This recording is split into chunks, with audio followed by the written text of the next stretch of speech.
আজও নতুন একটা রেসিপি নিয়ে আপনাদের সামনে চলে এলাম। আজ বানাবো নিরামিষভাবে পালং শাকের রেসিপি। এই রেসিপিটার জন্য এখানে একটা বড় সাইজের আলুকে ডুমো করে কেটে নিয়েছি। লাগছে অল্প পরিমাণে এখানে কুমড়ো নিয়েছি আর একটা বেগুনকে ডুমো করে কেটে নিয়েছি। ভিডিওটা শেষ পর্যন্ত থাকার জন্য সবাইকে অনুরোধ করছি। এই রেসিপিটা ভাত বা রুটির সাথে খেতে অসাধারণ লাগে। যে কেউ এই রেসিপিটা খুবই সহজে বানিয়ে নিতে পারবে, তাই এই রেসিপিটা একবার শেষ পর্যন্ত দেখার জন্য সবাইকে অনুরোধ করছি। এখানে এই রেসিপির জন্য আরও লাগছে কিছুটা পালং শাক। শাকটাকে ভালো করে বেছে ধুয়ে নিচ্ছি। রেসিপিটা যদি ভালো লাগে আমার এই চ্যানেলটাকে সাবস্ক্রাইব করে ভিডিওটাকে লাইক করে দেবেন প্লিজ। এবার রেসিপিতে যাচ্ছি। এখানে এই রেসিপির জন্য অল্প পরিমাণে এখানে সর্ষের তেল দিলাম, একটা শুকনো লঙ্কা আর একটা তেজপাতা দিয়েছি। লাগছে অল্প পরিমাণে এখানে পাঁচফোড়ন দিয়েছি। পাঁচফোড়নটা হালকা ফ্রাই হলে এর মধ্যে প্রথমে দেব বেগুন,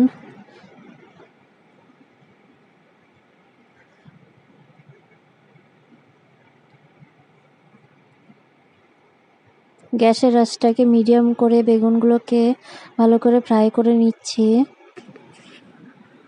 এবার এখানে অল্প পরিমাণে লবণ দেব, আরও কিছু টাইম হতে দেব বেগুনগুলোকে।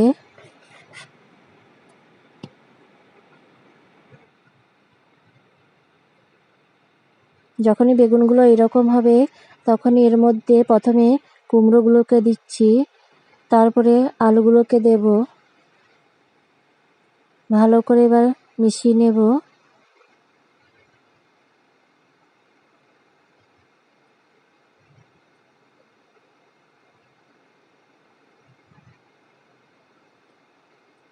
এবার 5 মিনিট ঢাকনা দিয়ে রেখে দেব আলু আর কুমড়োগুলো সেদ্ধ হওয়ার জন্য।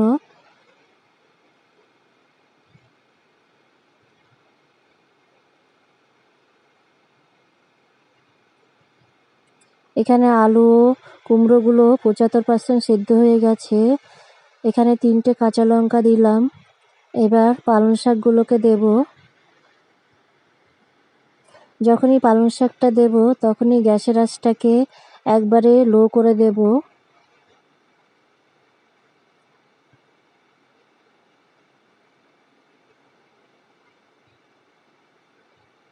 সামান্য নুন দিয়ে এবার সব সবজিগুলোকে ভালো করে মিশিয়ে নিচ্ছি।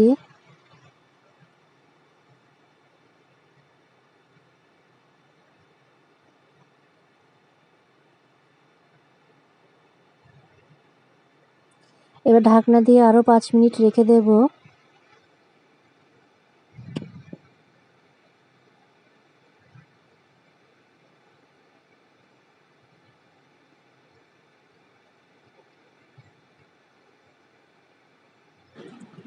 ঢাকনা উঠিয়ে এবার সব ভালো করে মিশিয়ে নিচ্ছি। এখানে আলুগুলো ভালো করে সিদ্ধ হয়ে গেছে আর কুমড়োগুলো।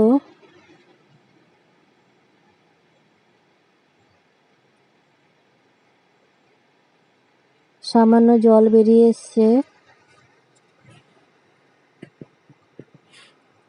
এখানে এবার দেব অল্প পরিমাণে হলুদের গুঁড়ো, লাগছে অল্প পরিমাণে জিরের গুঁড়ো,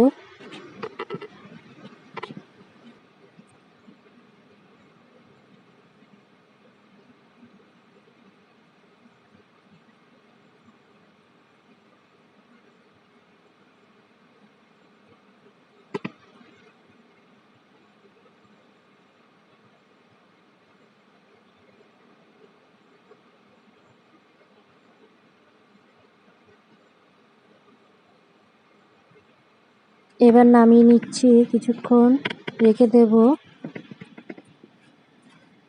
অন্যদিকে কড়াইয়ের মধ্যে কিছুটা তেল দিয়ে এখানে বড়িগুলোকে ভেজে নিচ্ছি।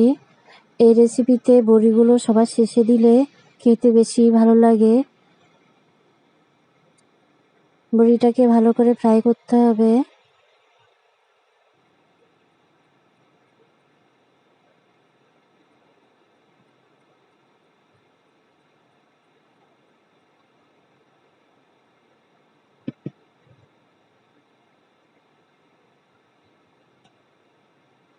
এবার সবজিটাকে দিয়ে দিলাম।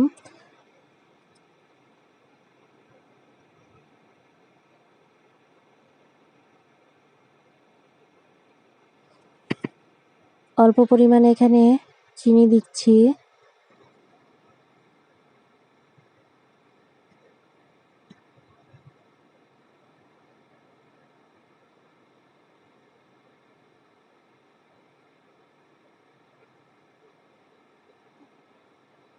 সবকিছু হালকা হাতে এভাবে একটু ভেঙে দিতে হবে।